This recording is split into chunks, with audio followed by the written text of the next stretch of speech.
उसे कोई खौफ नहीं था। जेलर ने कहा कि मैंने ऐसे फांसी लगते हुए किसी को देखा ही नहीं आज तक। सौगंध मुझे इस मिट्टी की,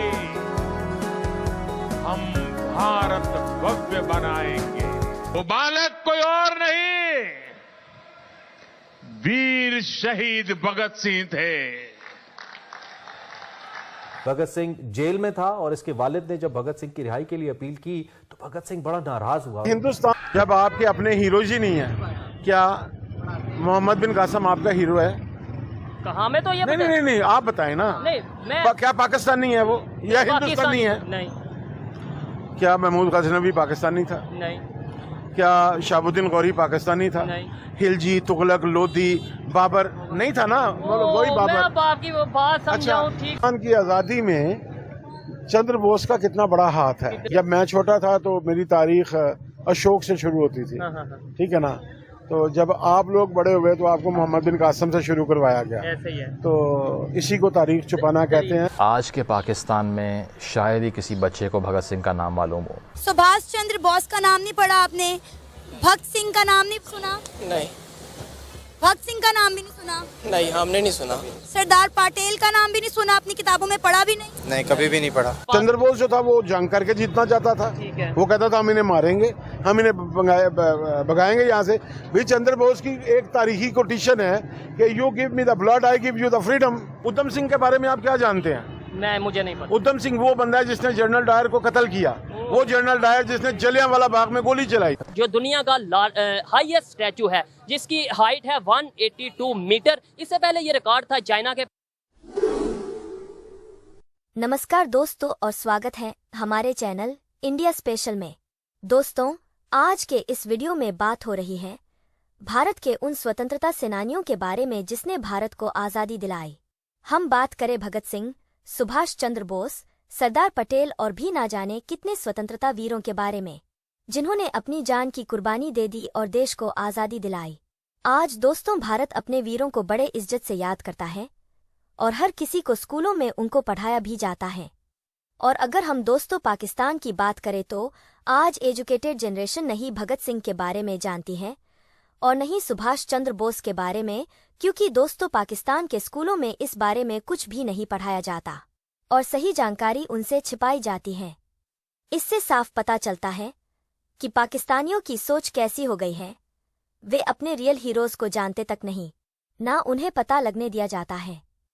चंद्र Bose is not the only and lonely person. वो अकेला या तन्हा आदमी नहीं है इस पूरी तहरीक में ना। ये तहरीक जब अब देखें वो पैदा हो रहे हैं 1897 में, अगर मेरी याददाश्त ठीक है तो वो 1897 में पैदा हुए हैं और 1885 में कांग्रेस बन गई हुई थी। ठीक है। जब वो 8 साल के हुए तो वो बंगाल के थे, उड़ीसा के में पैदाइश थी उनकी। तो जब वो 8 साल के थे तो बंगाल तकसीम हुआ, यानी कि तकसीम बंगाल उन्होंने होते देखी।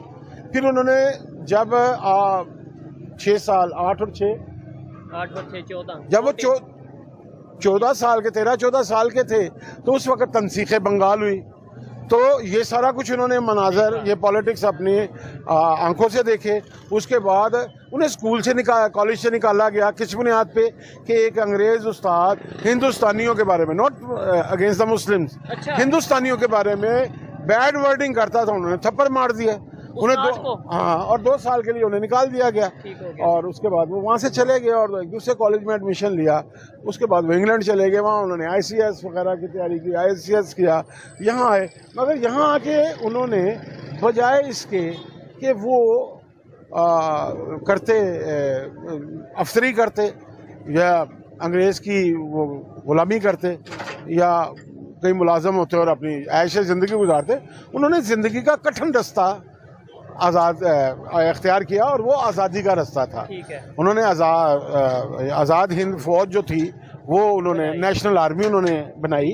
और फिर उससे बड़ी बात जो मैं समझता हूँ वो ये है कि आप ये देखें कि वो हिंदुस्तान के रहने वाले थे, मगर उस वक्त सेकेंड वर्ल्ड वॉर जब पूरे अरूज पर थी तो साहब चंद्र बोस जो थे वो हिटलर से भी मिल रहे हैं और जापान भी जा रहे हैं।